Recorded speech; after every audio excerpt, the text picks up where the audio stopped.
Tudo bem? Tudo bem, mano? Prazer estar contigo de novo, depois de um intervalo aí de 15 dias. Pois é. Pois é, sexta-feira você estava falando com os homens e as mulheres também aqui, falando de pesquisas do Vox Populi que a gente não conhece, porque elas não são registradas no TSE, elas são feitas para os clientes do Vox Populi, né, Marcos? Esse ano é uma característica diferente, né? Bom, mas, no entanto, tenho acesso a um monte de pesquisa e dá para ter uma opinião. Um período estranho desses 15 dias, né, mano? Em que nós começamos esse período com, sei lá como chamar isso, uma parte grande do sistema político e da mídia, meio que assim, decretando que a eleição tinha mudado. Cansei de ver isso na Folha de São Paulo, no Globo. Os comentaristas, pesquisador falador, que gosta de contar casos, todo mundo decretando que a eleição tinha mudado. E que acho que um dos próceres desse neoconservadorismo da redação da Folha chegou a dizer assim: não, o baixo astral do Bolsonaro passou para a campanha Lula. Aonde que ele estava vendo isso? Tivemos uns 3 ou 4 resultados muito questionáveis em alguns estados, e aí pronto, essa turma que estava louca para ver alguma coisa que sugerisse que Bolsonaro estava vivo, que estava tudo bem, que quem sabe ele consegue encostar e passar o Lula. Ao longo desses 15 dias, e especialmente agora, ontem, com a saída desse resultado do Datafolha, que apesar dessa mesma turma de jornalistas da Folha insistir na tese de que Bolsonaro cresce, e assim, ao contrário de dizer, com base no resultado do próprio Instituto, que a pesquisa deles mostrava a manutenção do grande favoritismo de Lula e da possibilidade de vitória no primeiro turno, que é algo, sem querer puxar a brasa para a sua ou para a nossa sardinha, nós estamos dizendo aqui, sei lá, desde maio, desde abril, Lula é o grande favorito para ganhar a eleição e tem chance de ganhar no primeiro turno. É isso que nós estamos falando, é isso que as pesquisas estão mostrando. Você nunca falou que o Lula é o favorito para ganhar a eleição no primeiro turno. Ele é o favorito para ganhar a eleição. No primeiro turno ele tem chance. Você Sim. não cravou. Já deu o Lula no primeiro turno. Você não cravou em momento nenhum, né?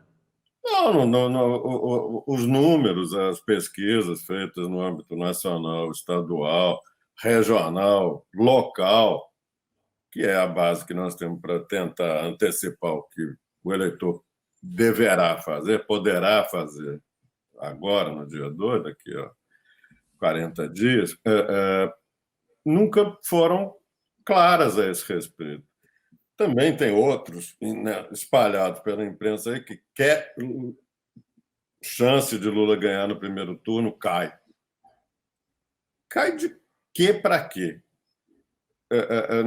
Nós nunca falamos de Lula com uma chance digamos assim, grande de ganhar no primeiro turno. Sempre alertamos, todo mundo que entende um mínimo de política no Brasil, sempre soube que é complicado ganhar no primeiro turno. É complicado para um candidato com essa base que você acabou de descrever aí.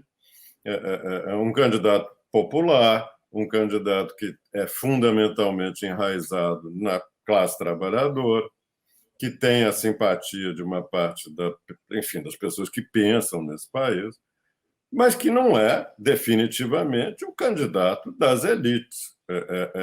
Salvo as exceções absolutamente honrosas, Lula continua a ser um candidato que os ricos, a burguesia, os donos de empresa, os banqueiros aceitam porque sabem que ele é uma pessoa civilizada, inteligente e tratável, mas definitivamente não é para essas pessoas o candidato preferencial. Nunca foi. Desde quando surgiu na política, Lula nunca foi o candidato preferencial, vamos chamar assim, da elite brasileira. Nem na economia, nem nos meios de comunicação, nem no setor público.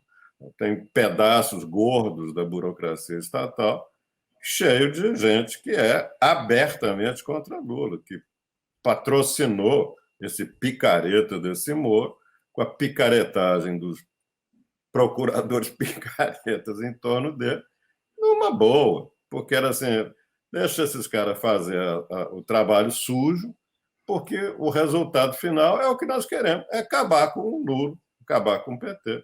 Não conseguiram, pela raiz profunda que ele tem na classe trabalhadora, na maioria da sociedade, nas pessoas que formam a sociedade brasileira real.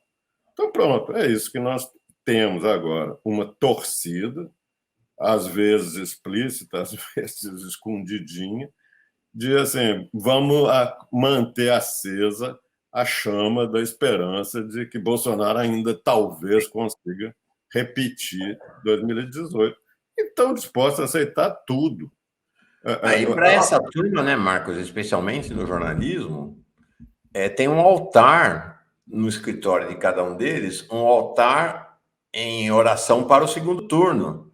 Porque, é claro, se não tem segundo turno, acaba em outubro e vende menos jornal, tem menos audiência, o país vai caminhando para uma normalidade. Se tem segundo turno, você tem uma audiência grande, você tem bate-boca, você tem confusão, você tem disputa e você mantém a audiência lá em cima. Tem um interesse muito particular nessa conversa de primeiro e segundo turno também, né, Marcos? Um interesse que, digamos, como se falava antigamente, um interesse menor. Pois Um é. interesse muito pequeno, que é de manter mais um mês essa coisa abominável que é o bolsonarismo. Não é só esse bestalhão de Jair Bolsonaro, é tudo que quer dizer o conceito, a palavra, a expressão bolsonarismo. Então, ficar com esse mais um mês para, sei lá, escrever mais meia dúzia de artigos, para dar mais meia dúzia de entrevistas a propósito de pesquisa. Se é isso, francamente, essas pessoas deviam botar a mão na consciência e pensar: vale a pena? É bom para o país como conjunto? Sei lá. Eles devem achar que é, porque no fundo, como é que é aquele negócio o pirão, não sei o que, de pouco, meu pirão primeiro. Meu pirão primeiro, é isso aí. Quer Não, e é saber? isso aqui, ó. O Fábio dá uma linha e ele diz aqui, ó, que interessante. Bom dia. Pelo resultado da pesquisa, especialmente pelo derretimento do Ciro, o Lula só perde a eleição se tiver um vira-voto histórico para o Bozo, se tiver segundo turno, de onde o Bozo tira voto. Exatamente, eu mostrei mais cedo a observação da Vera Magalhães. Da onde Bolsonaro chegou no limite, não tem mais de onde arrancar voto. E aqui tem uma questão importante. Se tiver segundo turno, ontem o Guilherme Amado esteve aqui, foi bem importante a participação dele, ele que fez essa revelação aí desse grupo de WhatsApp aí dos empresários golpistas, bolsonaristas. E fala, se tiver eleição no segundo turno, é uma nova eleição. Acho que não é bem assim, né, Marcos? Historicamente, quem vence no primeiro turno, a chance de ganhar no segundo é muito grande, ainda mais com a diferença que, se Lula não vencer direto no primeiro turno, que ele vai ser 50-35, já está mais ou menos claro isso, né? A diferença muito grande. 35 se for 35, né? Eu não me lembro dos números recentes, mas até pouco tempo atrás havia uma estatística de em quantos segundos turnos na história política brasileira, porque o segundo turno é uma criação, uma inovação institucional recente, foi criada por Fernando Henrique Cardoso, perdão, foi criada na Constituição. O que Fernando Henrique criou foi a reeleição no cargo. Mas de todas que foram feitas para prefeito, governador e presidente da República, contam-se assim, são 4 ou 5 na história política brasileira com essa instituição. E agora nós estamos.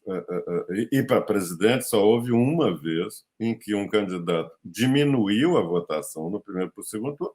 No entanto, o primeiro colocado ganhou a eleição, não tem nenhuma exceção nas eleições presidenciais. Nos estados grandes não tem nenhuma reversão, e tampouco nas capitais.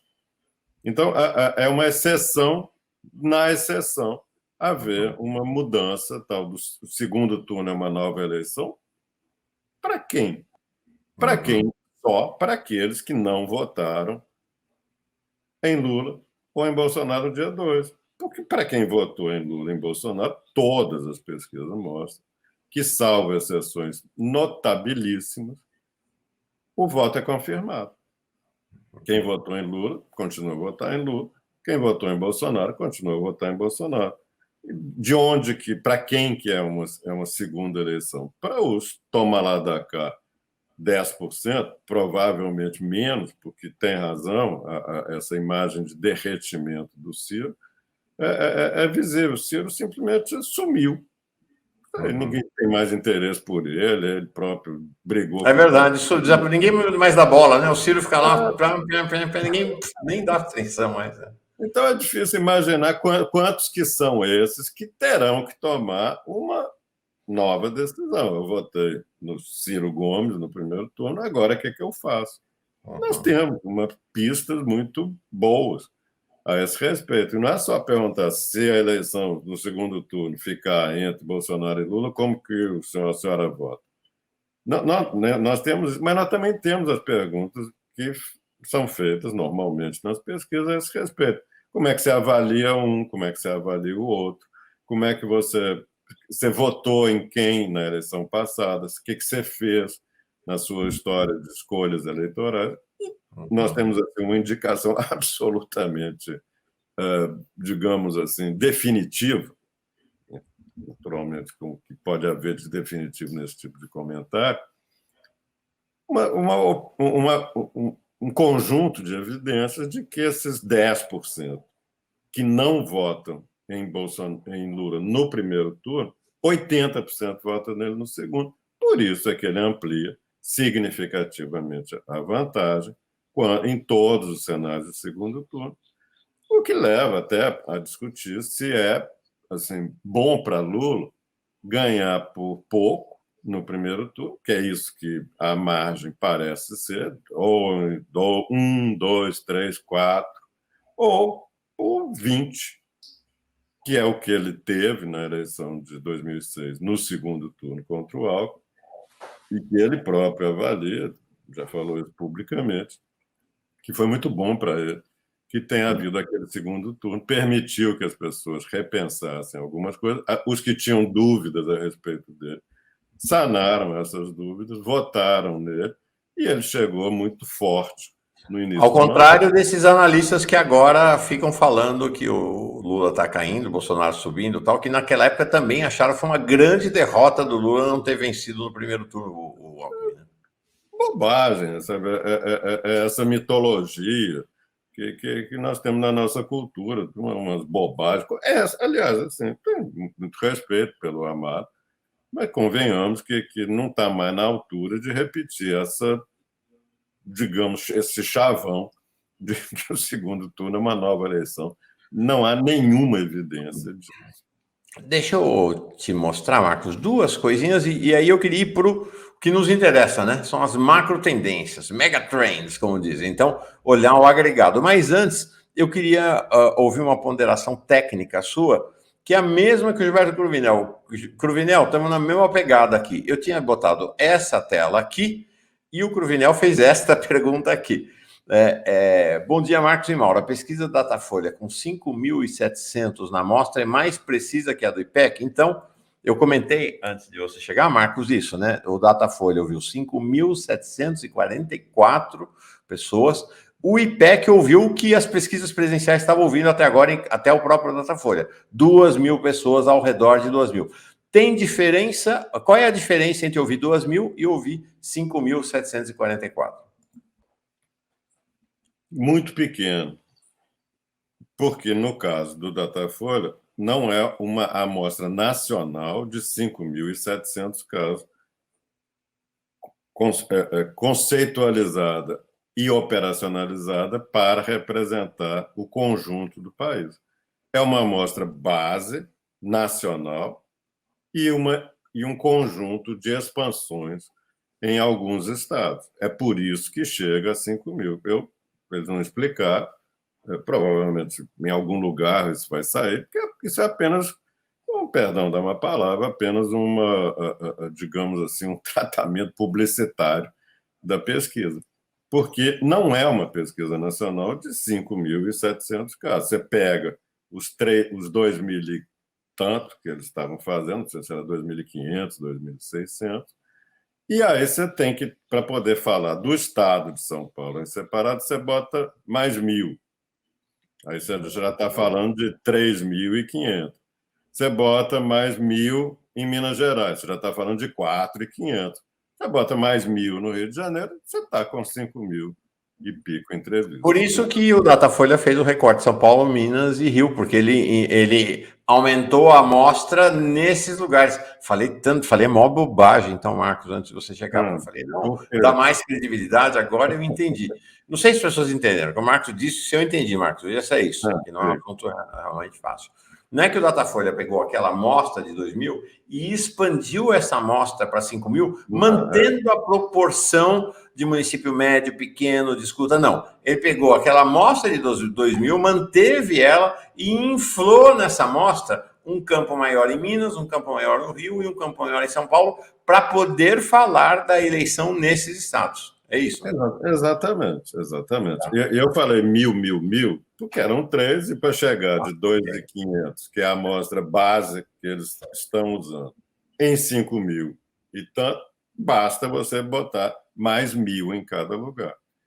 Na amostra de 2.500, digamos, você tem 600 entrevistas em São Paulo e mais 1.000. Aí você tem uma boa pesquisa, não é a ideal. O próprio Datafolha já fez pesquisa só no estado de São Paulo, com 5.000 entrevistas. Agora, como a grana está curta, e todo mundo meio que se dispõe a ignorar a questão de margem de tamanho de amostra em margem de erro, como todo mundo está aceitando, não, 1 ponto, Bolsonaro sobe 2 pontos, isso não é possível em pesquisa. Então, por essa razão, em outros momentos na história, o Datafolha fez pesquisas grandes, sólidas, nesses 3 estados, não com 1.000 e pouco, que é pouco para falar. Minas Gerais tem 853 municípios. São Paulo tem 620 e pouco. Então, quando você tem uma dispersão tão grande, muita população, muita heterogeneidade na população, as amostras precisam ser maiores. Então, a amostra do Datafolha para a região sul, a gente fica. Quando eu entrei na sala de espera, você estava mostrando exatamente o resultado da região sul. Região Sul, numa amostra de 2.000 casos, tem 260 entrevistas. 200 entrevistas no conjunto de Rio Grande do Sul, Santa Catarina e Paraná. E esses 5.700, pelo jeito, não mudou em nada a quantidade de pessoas ouvidas no Sul. Está igual ao IPEC. Nem no Nordeste, nem no Centro-Oeste, nem na Amazônia, nem no Norte. Ou seja, as amostras regionais são muito pequenas, porque elas se baseiam numa proporção pequena, na proporção adequada, mas em algumas regiões do país é pequena, e não tem base para. Aliás, né, no relatório técnico do IPEC, tem uma tabelinha que até devia ser mais consultada, que é o primeiro passo para você entender lá o que acontece quando você diminui o tamanho da amostra. A margem de erro começa a crescer muito significativamente. Por exemplo, com 280 entrevistas na região sul, a margem de erro para isso deve ser na casa de 6% a 7%. significa dizer que qualquer número, por exemplo, se saiu lá 20, pode ser 13 e pode ser 27, pode ser o dobro. O Instituto não pode, digamos assim, dar ao leitor a segurança de que o resultado que encontrou no Sul é bom, porque ele pode variar além do dobro. Tá aqui. Nós estamos Então, aqui, onde. E aí que interessante. Então, na verdade, no Sul, a de cima é o Datafolha. Lula 43, Bolsonaro 39. A de baixo é o IPEC. Bolsonaro 39, Lula 36.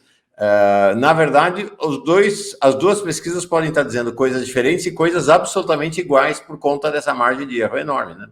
Exatamente. Então, nós temos esse resultado que está aqui, com Bolsonaro lidera no Sul, não tem absolutamente nenhuma sustentação na pesquisa para você chegar a essa conclusão. E, ao contrário, quando você tem pesquisas estaduais boas, 1.500 casos no Paraná, 1.500 casos no Rio Grande do Sul, 1.000 casos em Santa Catarina, que seria um tamanho razoável para falar dos 3 estados, ou seja, você precisaria ter 4.000 entrevistas para você poder agregar e dizer assim, não, agora eu tenho mais segurança. Realmente é isso ou aquilo que está acontecendo na região sul. O que eu posso dizer é que, com pesquisas estaduais na região sul, o cenário é de vantagem de Lula pequena, mas uma vantagem acima da margem de erro, quando você tem pesquisas mais sólidas. Agora, você faz 200 entrevistas, das quais, toma lá da cá, 50, 60, 70 são nas 3 capitais, você tem 100 e poucas entrevistas para falar do interior dos 3 estados. Alguém confia nisso? Se confia, não devia. E muito menos devia publicar conclusões afirmativas, definitivas. Não, Bolsonaro cresce entre isso, Lula cai entre aquilo, ou vice-versa. Não tem sustentação. Você está simplesmente inventando uma narrativa. Não tem sustentação nenhuma em pesquisa. Deixa eu te mostrar isso aqui antes de entrar nos Megatrends, que é a agregação feita por você e seu Vox Populi. Nesse quadro Datafolha, foi este quadro de ontem que deu base para a manchete da Folha, para dizer que Lula está estagnado e Bolsonaro está crescendo, e que já botou de novo vários analistas de esquerda apavorados, dizendo que a eleição de Lula está ameaçada. Foi o que a gente viu ontem, muito do que a gente viu ontem à noite, não foi todo mundo que falou. Então, é isso aqui. O Lula, então, na pesquisa de junho, início de... as últimas rodadas de pesquisa do Datafolha a partir de 5 de junho. Lula, 48, 47, 47, 47. Bolsonaro, 27, 28, 29, 32. Com base neste cenário, os jornalistas da Folha, né, cravaram, então, isso. Né? Bolsonaro está subindo e Lula estagnado. Bom, primeira observação, e mais óbvio, de 29 para 32 não chama crescimento. Isso não, o nome de uma mudança desta não é crescimento. Como eles gostam de falar, é a tal da oscilação positiva. Porque não tem nenhuma razão para você, com base em uma pesquisa, dizer assim, mudou. Não, o que eles estão mostrando é que tem 27, 28, 29.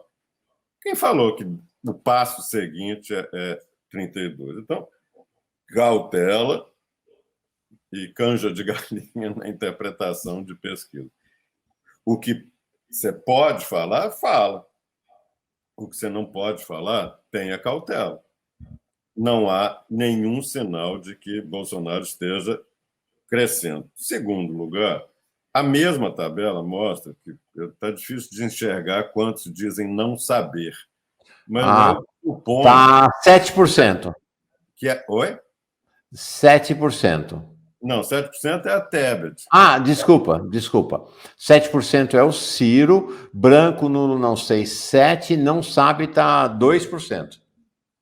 Pronto, então eu disse que se é isso que a gente está falando, que eu não estou conseguindo entender direito esse resultado, que é obviamente parte desse comentário da Vera Magalhães, de onde que vem o voto para o senhor Bolsonaro. Só pode ser tirar de Lula. E não tem nenhum sinal de que ele consiga tirar eleitor de Lula.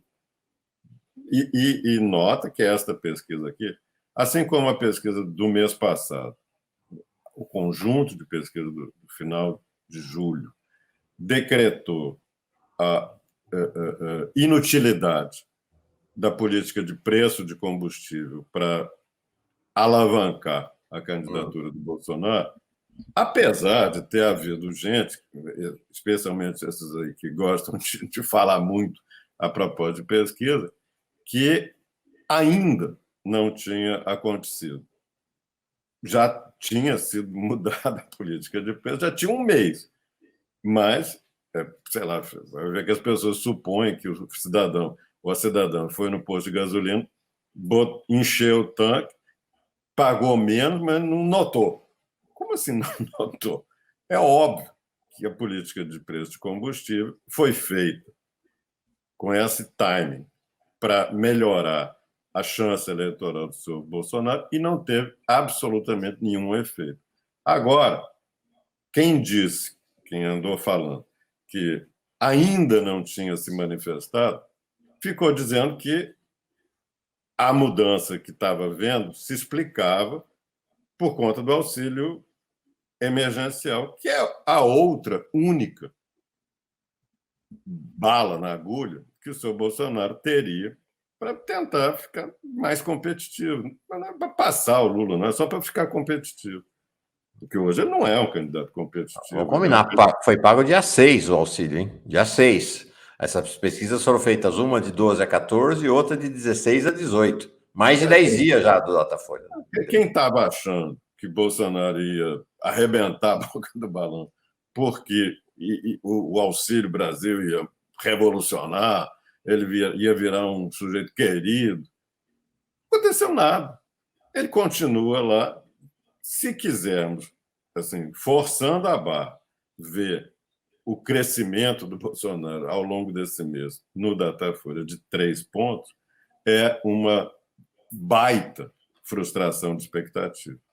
É uma enorme decepção depois de botar tudo que tinha para botar na mesa e vamos e venhamos. O Bolsonaro está fazendo tudo que ele tem para fazer. Ou alguém acha que ele está assim, educado nas redes sociais, uma pessoa que discute propostas, que propõe soluções para o Brasil, que faz uma comparação adequada entre o que ele tem a propor e o Lula tem a propor. Não, ele só faz baixaria. Qual que é a consequência disso? Tudo somado, auxílio emergencial, baixaria na internet, militância das igrejas, aumento na população evangélica, soma isso tudo, segundo o Datafolha, 3 pontos. E vai para e tira novos pontos de onde? Não é da indecisão, como até a Vera Magalhães está lembrando, ó, da indecisão não há de ser. Do Ciro, todos sabemos que o eleitor do Ciro é predominantemente contra o Bolsonaro. Na verdade, a taxa de rejeição ao Bolsonaro entre eleitores de Ciro é maior até do que entre os eleitores de Lula. Então, de onde que ele vai tirar? Porque tudo que ele podia fazer, ele fez. Agora só tem um jeito, é tirar dos outros. Ele consegue tirar de Lula. Nós temos 1 ano e meio de pesquisa mostrando que não. O que ele vai fazer? O que ele podia, oficialmente, ele faz. Ameaça, viaja sem parar. Um dia alguém me contou que ele já foi, nos últimos 2 ou 3 meses, já foi a 15, sei lá, marchas para Jesus. Uhum. A menos que ele invente uma marcha para Jesus todo santo dia. Mas também tem um limite. O eleitorado evangélico disposto a votar nele acabou. Tem uma parte do eleitorado evangélico especialmente o evangélico popular, que está com Lula. Os pastores mais picaretas, os bispos, especialmente, não os pastores, não tem nada, não se pode culpar, responsabilizar os pastores. Os verdadeiros responsáveis por essa bandalheira que eles estão fazendo de misturar religião com voto, isso já foi feito. Já está aí. Está aí, são os 3 pontos. Os 3 pontos é tudo que o Bolsonaro fez. Auxílio, preço de combustível, pastor, ameaça de milico, acordo com, enfim, com esses empresários picareta aí que estão fazendo, querendo golpe. Tudo junto é 3%. É isso que essa pesquisa está sugerindo, de 29 para 32. Nós estamos muito perto das margens de erro. A próxima pesquisa da Datafolha, apenas pela lógica de pesquisa, pode voltar para os 27, 28. Ou seja, nem sequer se pode falar que tenha crescido solidamente. É uma flutuação positiva. Maravilha. Ontem fui conversar com o pessoal do chamado mercado financeiro. Não tinha nenhum banqueiro, mas tinha vários investidores e tal. E aí falei de você várias vezes, tá, Marcos? E aí falei isso, olha, o Marcos Coimbra tem nos advertido que vocês, homens, brancos, ricos, aqui não vai nenhuma ofensa a vocês, é só uma constatação, falei para eles. Vocês acham que os pobres podem ser comprados por R$200 ou por R$600. É uma subestimação do que é o povo brasileiro. Porque eles estavam com essa conversa. Não, o auxílio, vão receber e fazer o consignado, e é muito dinheiro no bolso. Eu falei, acho que vocês têm um conhecimento muito baixo em relação a quem são os pobres desse país, quem é o povo brasileiro. Como diz o Marcos Coimbra, aprendam, os pobres não estão à venda, ainda mais por uns caraminguá, por R$200. Jorge Lacerda, Marcos, então o agregado das pesquisas cresce em importância quanto à realidade das eleições? Perfeito. São as grandes tendências, é delas que nós vamos falar agora. Tá aqui. Aqui tem Datafolha e tem IPEC já, né? Tem Datafolha, tem IPEC, tem Quest, né? As pesquisas que saíram ao longo dos últimos 30 dias. Então, perfeito. Pega o finalzinho de julho e tudo que saiu até hoje, dia 19, até ontem, né? Até dia 18 de agosto. É isso. Nós estamos vendo que no conjunto da história, o senhor Jair Bolsonaro está com 31%, enquanto que o senhor Lula está com 46%. Ciro Gomes continua com seus 7% muito sólidos e o conjunto dos outros está caindo. Hoje, Tebet, também com a saída do Janones, etc., e tal, também diminuiu essa proporção aí de outros. Esse que é o resultado. Branco, nulo e nenhum, 13. Eu acho que é importante lembrar aqui que o tempo passa e nós já estamos, como é fácil de ver na folhinha, 40 dias da eleição. É assim que a gente está. Um grande favoritismo de Lula, que vem liderando todas as pesquisas que merecem esse nome, digamos assim, desde maio do ano passado. Flutuou um pouco, sempre considerando situações políticas, pandemia, um monte de coisa aconteceu aí, mas ele nunca esteve abaixo de 40 e poucos %. E agora, chegando no final, foi se consolidando acima de 45% no conjunto das pesquisas. É isso. Estamos falando ali de 15 pontos. A diferença chegou a ser 20 pontos, mas a gente nota aqui, a gordura do espaço entre um e outro é essa de 15 pontos percentuais, né? O Datafolha fez pessoal, o Datafolha não, o jornalista, cai a diferença de Lula para Bolsonaro, de 18 para 15, né?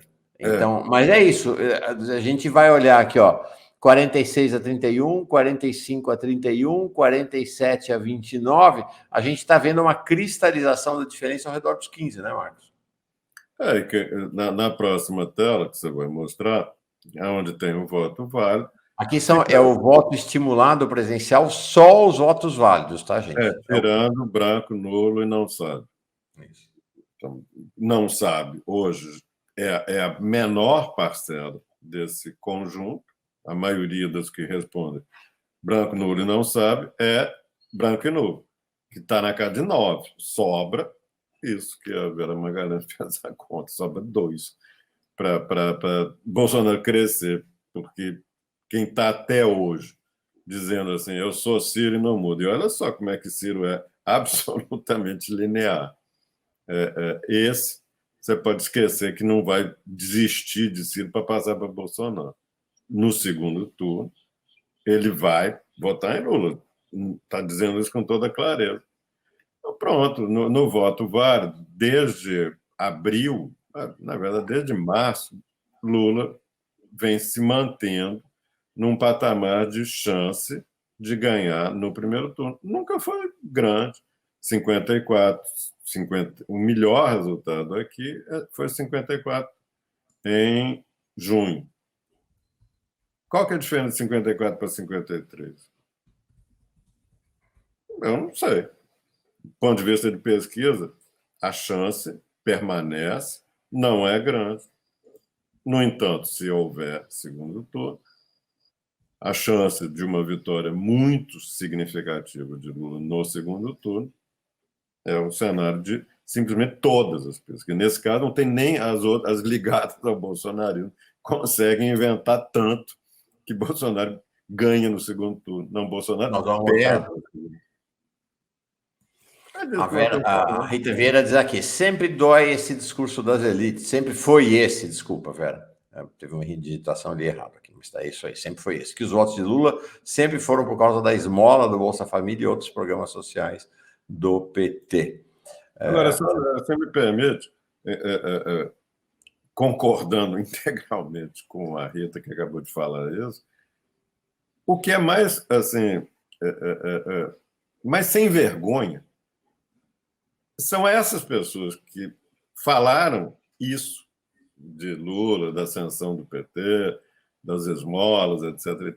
E agora fazem desavergonhadamente isso que eles culpavam Lula. E a coisa mais engraçada é ver esses banqueiros que se achavam uma vergonha esse negócio de Bolsa Família, hoje assim, ficam, no fundo, querendo que Bolsonaro arrume mais dinheiro para dar, para ver se compra a eleição. Porque eu nunca vi tanta disfarçatez na condução da política pública como nesse final desse governo, que começou mal, continuou péssimo e chega no final uma vergonha de tudo. Não é por nada, não, mas perdão de desviar do assunto, mas esse negócio das igrejas evangélicas é outra vergonha. O que essa liderança ultra-reacionária, ultra-picareta das igrejas está fazendo a troco de dinheiro.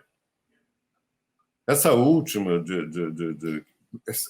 mais um dinheirinho que o Bolsonaro arrumou para dar para a liderança evangélica. Os vencimentos, sei lá como é que chama, salário de pastor, agora é não tributável. Porque é vergonha você ficar amontoando grana para ver se consegue o apoio de gente pobre, de gente que bota gasolina, de caminhoneiro, de pastor evangélico. Aí você arruma um monte de picaretagem para ver se você melhora as suas chances. Mas, assim, desavergonhadamente. E a consequência disso tudo, em homenagem ao titulador da Folha de São Paulo, foi: Bolsonaro cresce, ele esqueceu de dizer, 3 pontos. E 3 pontos você pode fazer tudo isso. É isso aí. E o povo vai dar a resposta pegando a esmola e votando em Lula. Não somos comparáveis, somos Lula e PT, é o que o Lula tem dito, né? Pega os 600, gasta logo antes que o Paulo Guedes... bom, também R$600 não dá para guardar, né? Tem que gastar mesmo. Quem Quem está recebendo os 600 é porque está sem nada em casa, né? Antes que o Guedes tome a grana e vota em mim. É isso aí. Agora a gente vai para... Aliás, só concluindo, é por favor. exatamente isso que as pessoas estão fazendo. Exatamente. Pergunta, todas as pesquisas favorável ou não a Lula mostram isso. Entre as pessoas que recebem o tal Auxílio Brasil, que todas sabem que só mudou de nome para ver, para puxar a brasa passadinha desse cidadão, essas pessoas votam 60, mais de 60% das pessoas que recebem esse auxílio votam no Lula e continuam a votar. Isso provavelmente se passasse de... Porque era 400, passou para 600. Mas vamos dizer assim, se você chegasse a conclusão, não tem tempo, né? São só 40 dias, não dá para fazer mais nada. Mas se tivesse tempo, dizer, não, agora eu vou dar 800. Vamos ver se agora se eu consigo que o povo vote em mim. Se eu consigo comprar. Será que com 1.000 o povo passa a votar em mim? Eu não sei dizer. O que eu sei dizer é que as pessoas sabem perfeitamente o que é uma malandragem eleitoral. E estão cansadas de ver candidato a prefeito, a reeleição, ou ligado ao prefeito, que bota a máquina na rua no dia, sei lá, na véspera da eleição, para dizer vamos asfaltar o bairro, não sei o quê. No dia seguinte, a máquina vai embora. É o tal da... O povo está cansado de saber diferenciar gente séria e gente picareta. É isso aí. E a gente sabe onde estão os sérios e os picaretas. Aqui é o voto estimulado remoto médio. As pesquisas por telefone remotas, elas estão nessa altura do campeonato, Marcos, não se ofenda, você é um pesquisador, mas estão que nem o Ciro Gomes, né? Ninguém dá muita bola mais para elas, né? Não, acabou, ninguém está se preocupando muito. Mas elas apontam uma coisa que não é irrelevante. Na próxima tela, aliás, passa mais uma, por favor. Essa, a comparação. Porque essa compara as duas, né? Lá em cima. O Lula, a gente tem, só para todo mundo saber, aqui 53 é a vermelho lá em cima, a 36 é a preta aqui embaixo, então a 53 o Lula, 36 o Bolsonaro nas presenciais. Nas remotas é 47 o Lula, 38 o Bolsonaro. Então, as duas linhas das pontas são as presenciais. O meio do sanduíche são as remotas. Agora, repara, assim, para mim chama a atenção como que está quase que desaparecendo para Bolsonaro a diferença entre presencial e remoto. No resultado mais recente, agora de agosto, é 2 pontos. 2 pontos no mês passado. Então, não tem mais diferença entre remota e presencial para Bolsonaro. Para Lula, está mantida claramente a diferença entre um modo e outro de aferir a intenção de voto. O que isso sugere? Que nós estamos vendo uma parte da classe média e das classes médias mais altas tendendo cada vez mais a ficar Bolsonaro. Então, enquanto houve um momento aí, foi aquele momento, olha só, em maio, a diferença era de 5 pontos, ou seja, quando você ia entrevistar e super representava a classe média pelo telefone ou por outras maneiras remotas, o resultado era mais favorável. O resultado para o Bolsonaro, a diferença entre uma e outra era maior. Agora, eu acho que nós estamos vendo, é difícil dimensionar, porque os números são muito pequenos, o tal do crescimento do Bolsonaro é tão pequeno que é difícil você entender de onde que veio. Mas os resultados, por exemplo, em São Paulo, sugerem que tem uma classe média que, num certo momento, estava hesitando em votar em Bolsonaro. Não era Lula, não havia sido, mas estava meio que dizendo, mas dessa vez não tem jeito. Com esse cara, eu não vou conseguir votar e apertar de novo o botão para manter 4 anos esse cara no governo. Pois bem, o tempo está passando e nós estamos. E eu estou achando que tem um pedaço que não é irrelevante das classes tradicionais, classe média, profissional liberal, dono de pequenas empresas médias e tal, que está dizendo, sabe o que mais? Eu vou votar nesse Bolsonaro mesmo. O cara é horrível, mas eu vou votar nele porque eu não consigo não votar no cara que é adversário do PT. Não é antipetismo, vamos entender.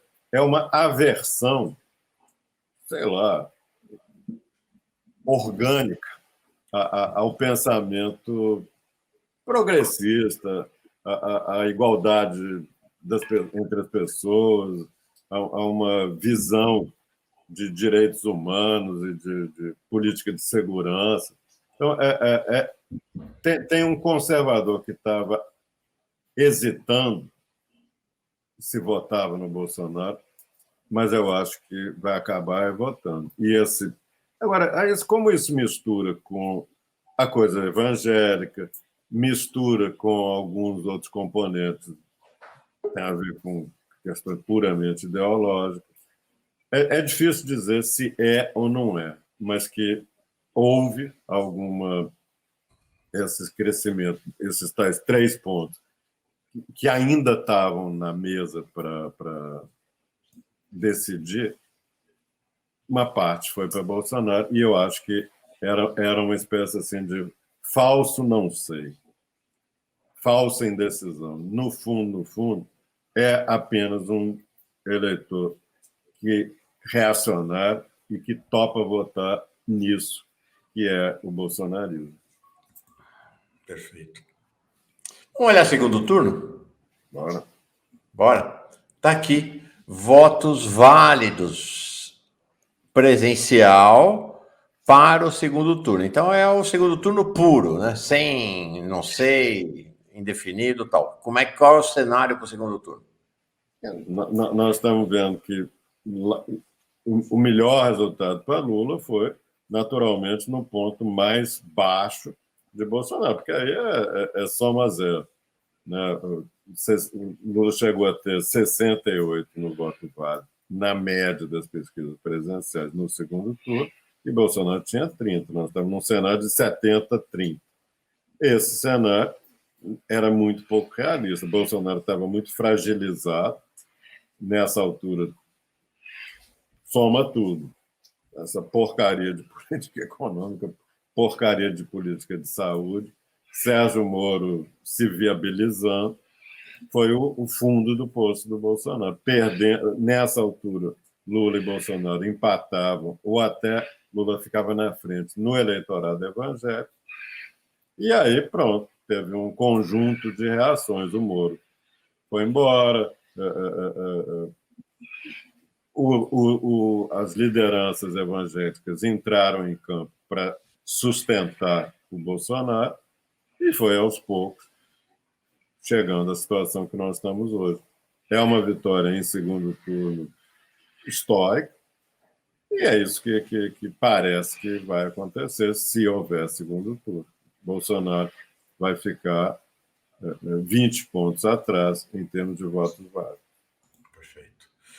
Marcos, eu queria agora dar uma olhada contigo. Como você falou, tem 3 estados que dá para, na pesquisa Datafolha, mas aí até juntei a do IPEC para ter um termo de comparação, para olhar com mais cuidado, de maneira mais detida, com alguma precisão. São Paulo, Rio e Minas. Queria mostrar para você, tem a presidencial e tem a para governador nesses estados. Então, em São Paulo, Lula tem no Datafolha 44-31.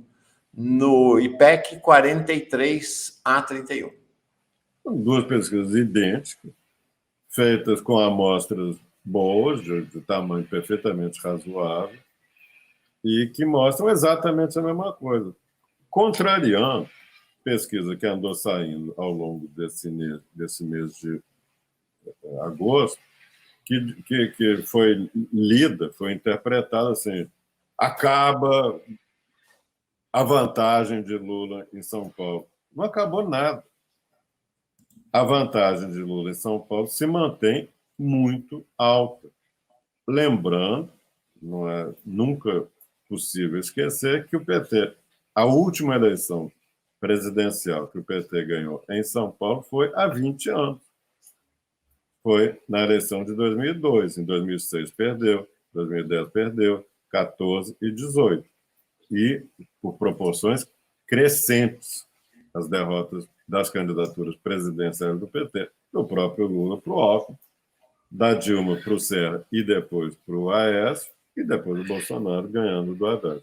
Então, esses resultados são as duas pesquisas melhores, estão mostrando exatamente a mesma coisa, e uma vantagem que contraria essa visão paniquenta que andou aí no mês de abril, perdão, no mês de agosto, de que o mundo mudou em São Paulo. Não mudou nada. É isso.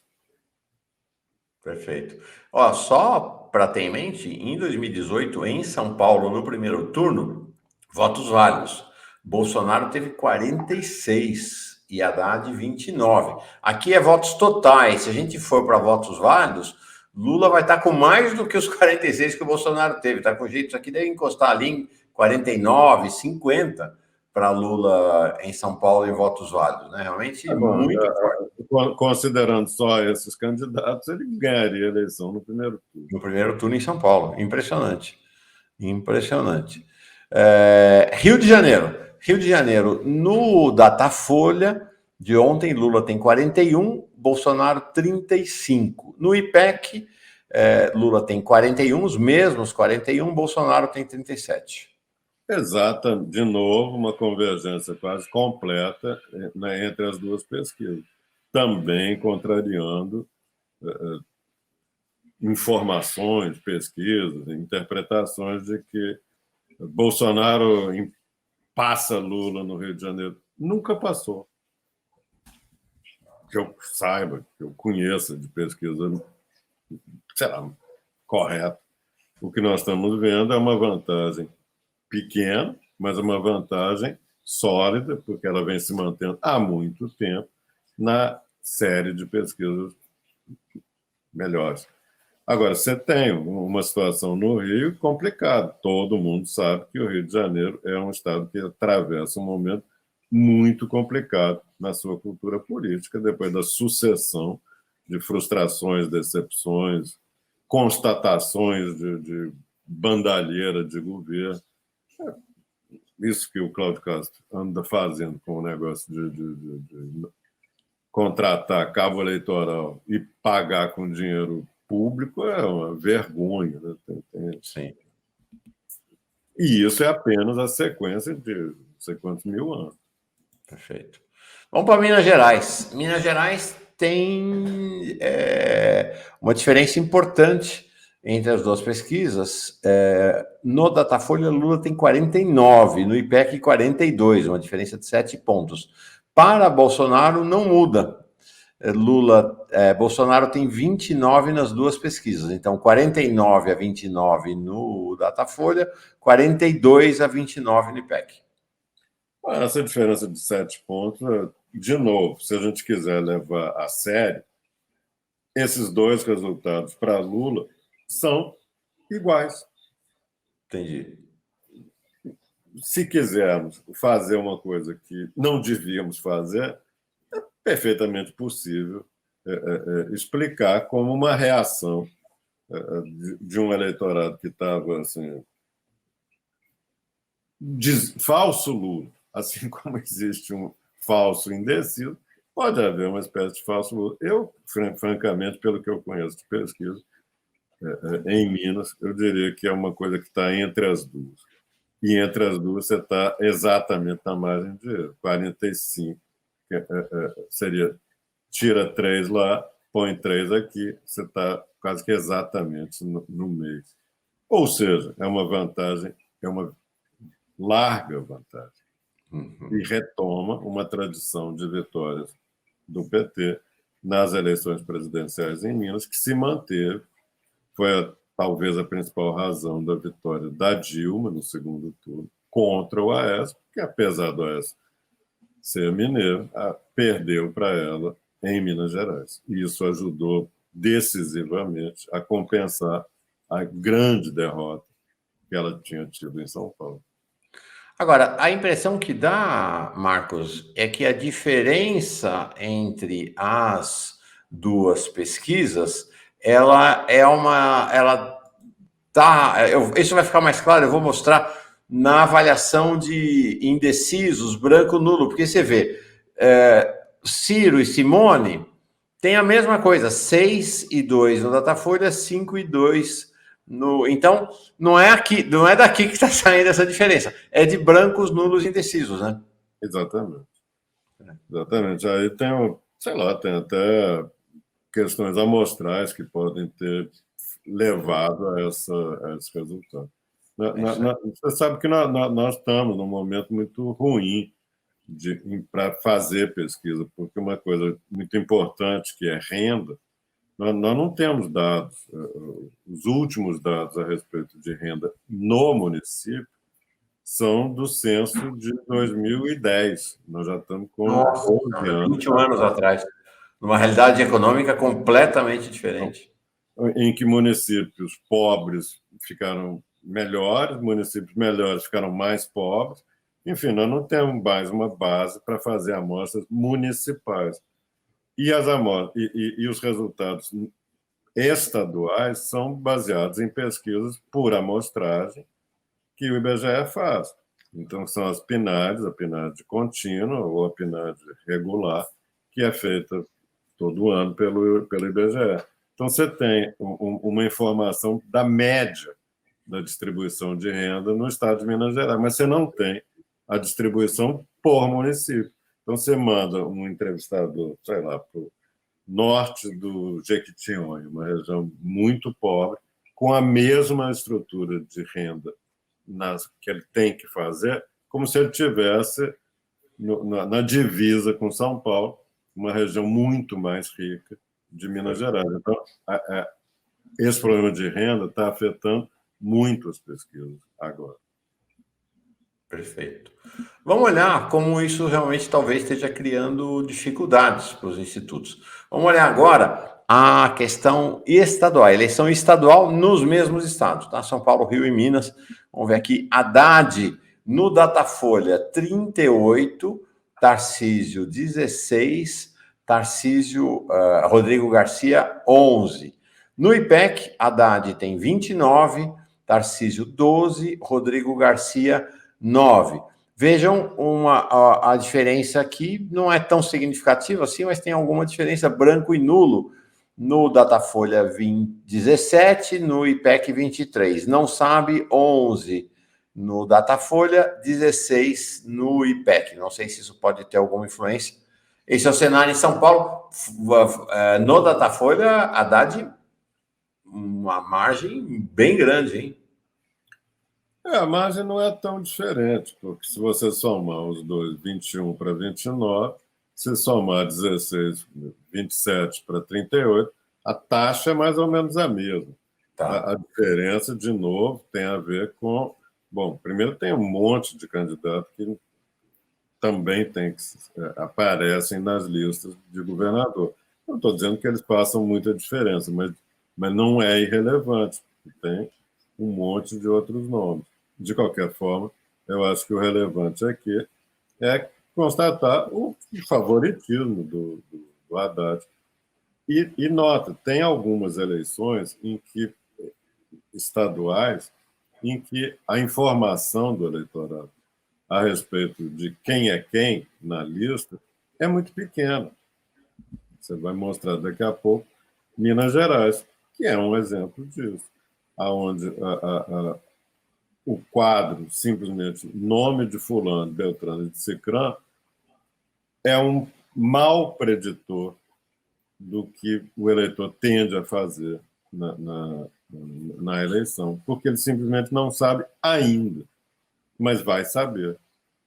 Quando você mostrou os resultados para mim, eu estava na sala de espera, eu pensei cá com meus botões, será que esse resultado continua hoje, depois de um comício muito grande que Lula e Alckmin fizeram em Belo Horizonte, em que muita gente ficou sabendo que o Calil é o candidato do Lula ontem. E essas pessoas que ficaram sabendo ontem vão saber hoje, porque vai ser redistribuído em rede, vai entrar em uma série de mídias, entrevistas, conversas, etc. Provavelmente, o cenário de informação a respeito de quem são esses nomes, no caso de. Eu estou falando de Minas, nós estamos vendo São Paulo. Não, mas está aí, ó. O Zema na casa de 40 é totalmente normal, porque ele é conhecido simplesmente por todo mundo. Então, isso aí é aonde ele chega, mesmo pessoas que o conhecem, só o conhecem, mesmo que tenham uma avaliação pouco assim, elogiosa do governo dele. Não, pelo menos esse cara aí eu sei quem é. Esse tal de Calil eu nunca ouvi falar, esse cara eu não sei quem é. Por estranho que pareça, é muito grande ainda a proporção de eleitores no conjunto de Minas Gerais que não sabe quem que é o Calil, não sabe nada, nem conhece o nome. Agora, Minas, mesmo com esse desconhecimento do Calil, assim como o Rio, São Paulo, me parece que é diferente, né? Minas tem cara de segundo turno no primeiro turno, né? Só tem Zema e Calil, né? O resto. Mas não esqueçamos que existe um bolsonarismo em Minas que não é irrelevante. A vitória do Bolsonaro na eleição passada foi muito grande, a própria eleição do Zema. O Zema começou a eleição se dizendo distante da disputa entre Bolsonaro e Haddad, mas no final estava totalmente Bolsonaro. Então, a chance de que eleitores que votaram no Zema por conta de sua semelhança e aproximação com Bolsonaro podem até passar para o Carlos Viana. Então, não só o Calil pode subir com a Entendi. combinação. O Zema pode ter um escoadouro de voto ali, que é o candidato, na medida que ele não se apresenta como bolsonarista, que é o candidato bolsonarista, o Carlos Viana. Porque equidistantes tem uma vantagem e tem uma desvantagem. Você também, assim como você pode ganhar dos dois lados apoio, tanto de petista quanto de bolsonarista, você também pode perder para os dois lados.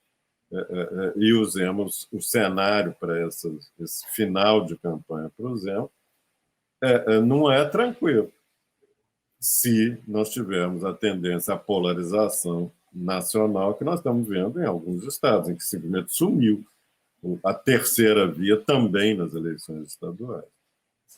Perfeito. Vamos ver Rio de Janeiro? No Datafolha, Cláudio Castro, 26, Marcelo Freixo, 23. Aí vem o resto, já bem lá embaixo. O Rodrigo Neves não consegue decolar, está lá com 5 junto com o Eduardo Serra, do PCB. No IPEC, Cláudio Castro tem 21, Freixo 17, Rodrigo Neves com os mesmos 5, aí aparece o Witzel, enfim. É isso aí, cenário do Rio. É a tal da polarização se expressando na eleição estadual. Você tem um candidato bolsonarista e você tem um candidato. O Cláudio Castro finge que não é, depende da plateia na frente dele. Mas a tendência aqui é que nós repitamos no plano estadual a mesma polarização nacional. E também, como tem muito candidato no Rio, fica a terceira via, quarta, quinta, sexta, todo mundo embolado aí de pequenos candidatos. Mas só completando, tem um dado que não é irrelevante no Rio, que é a enorme indecisão no voto espontâneo. nós estamos falando de quase que 70% entre branco, nulo e não sabe. Nossa Senhora. No voto espontâneo do rei. Não está nessa tabela e acho que é, no entanto, importante. Tem muita gente que está... Eu não sei se nós vamos ter tanto voto para tanta gente, ou se nós vamos ter um baixíssimo comparecimento e uma proporção alta de branco e nulo. No segundo turno está interessante, né? É o que você falou da polarização. O Freixo está com 39 no Datafolha, né? E o Cláudio Castro com 38, né? Exatamente. Definitivamente o Freixo tem por onde crescer. Está longe de ser uma candidatura, um estado onde você tem um favorito, porque também tem uma questão de informação. O Freixo lidera no município do Rio de Janeiro, empata na Baixada e perde no interior do estado. Tem a ver com a campanha. Perfeito. O Freixo teria que aumentar a presença dele, seja na Baixada, seja no Grande Rio, não é só Baixada mesmo, na região metropolitana e também no interior do estado. O que dá para falar de Senado? O Senado foi divulgado só Rio e Minas, não divulgaram o Senado em São Paulo, nem o Datafolha, nem o IPEC. No Senado Rio, para o Datafolha, você tem Romário com 31, Molon com 12, Daciolo com 11, Daniel Silveira com 7, a Clarissa Garotinho com 4, Siciliano com 3. No IPEC, o Romário 27, Daciolo 8, Molon 7, Clarissa 7, Silveira 6, Siciliano 4. Dá para falar alguma coisa? Porque o número de branco, nulo, não sei, também é altíssimo, né? Não, e na espontânea é perto de 80%. Nossa. É uma eleição para o Senado em que o eleitor, não, na verdade, não tem ninguém na cabeça. E é exatamente desses que não tem ninguém na cabeça que o Romário obtém a liderança. São pessoas que não pensaram, não pretendem, talvez, sequer votar num candidato. Mas você diz assim, e se for esses aí?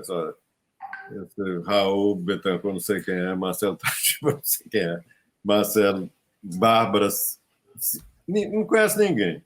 Aí tem um nome lá que diz, não, o Romário, claro que eu conheço. Jogou no Vasco, jogou no Flamengo.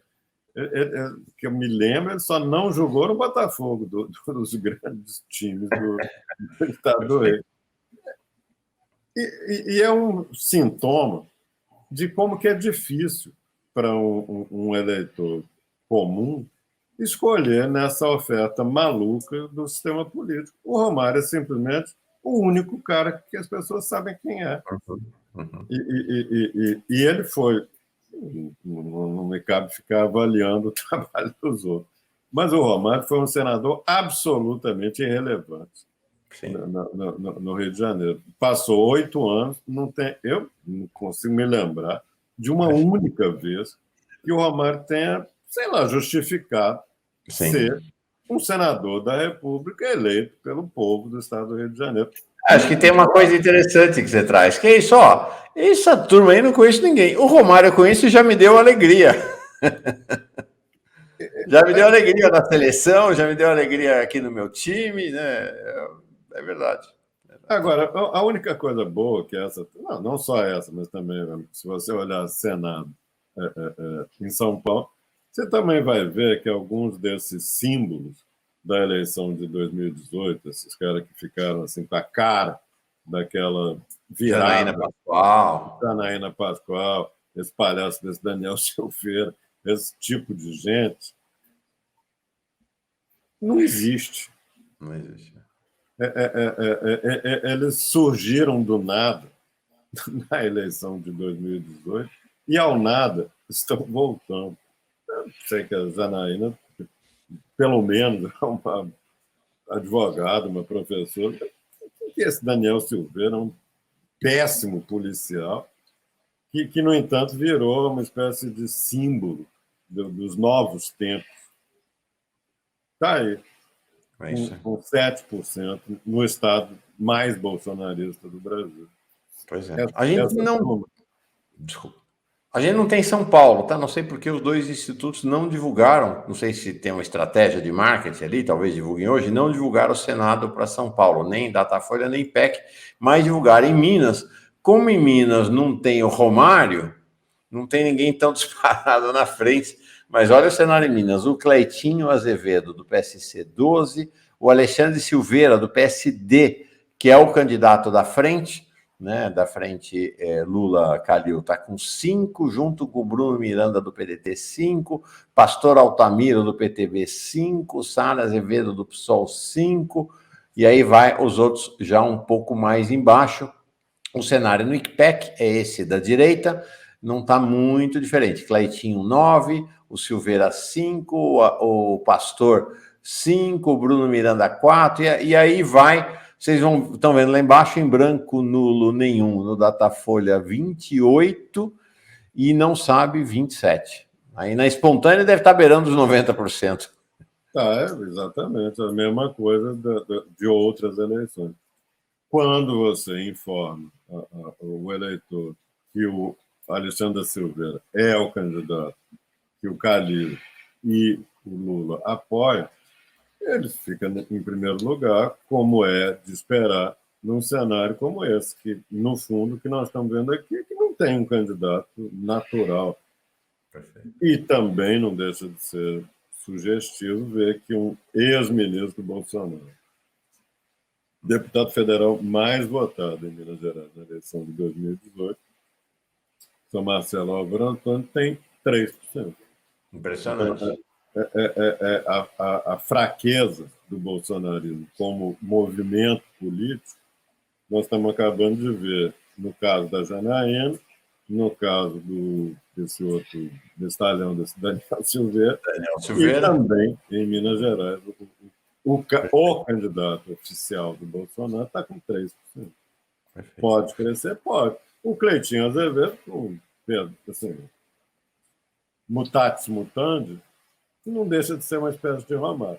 Um rapaz novo, programa de rádio, daqueles candidatos que começam bem e muito dificilmente terminam bem uma eleição. Legal. Marcos, que maratona essa nossa, desde 7h15, 7h20 da manhã, 8h40. Agora, uau, tinha muita coisa para olhar mesmo. Qual é o fechamento que você faz dessa rodada de pesquisas da semana? Claro, isso que nós estamos vendo em todos os níveis, olhando o Estado, olhando a eleição de governador. E nós temos, para a eleição presidencial, um grande favorito. Resistiu muito bem a todos os ataques clandestinos, ilegais, imorais que sofre, explorando a ele, a Janja, todo mundo. Está lá muito bem, muito tranquilo. E o outro lá, que achava que tinha muitas armas para combater Lula, usou todas, não tem mais nada que possa fazer. E, na melhor das hipóteses, cresceu 3 pontos. Olhando os números do Datafolha. Não dá para falar de IPEC, porque não tinha uma pesquisa pública anterior, não dá para falar de outros institutos. Então, se quisermos falar como o responsável pela primeira página da Folha de São Paulo, Bolsonaro avança pouco, e o final do espaço que ele tem já chegou. Então é isso. Lula é o grande favorito e mantém as chances de ganhar a eleição no primeiro turno. Bolsonaro chegou do seu teto. Então, é isso que você está dizendo. É isso que as pesquisas estão dizendo. Eu não sei aonde mais que ele pode crescer no público evangélico, Eu não sei aonde mais que ele pode crescer na comparação entre antipetismo e antibolsonarismo. Eu não sei o que ele ainda tem para fazer. O que ele tinha, o que ele achava que tinha, não deu certo. Na melhor das hipóteses, somou tudo, melhorou 3 pontos. Perfeito. Insuficiente até para mudar o cenário em que a vitória no primeiro turno é possível para Lula. Legal. Gente, essa perspectiva você só vê aqui com o nosso guru, Marcos Coimbra. Vai descansar, Marcos, que sexta-feira tem aí. Vou descansar esse fim de semana também. Vou para praia. Você vai para a praia, Marcos? Eu estou no litoral, mas debaixo de uma chuva torrencial.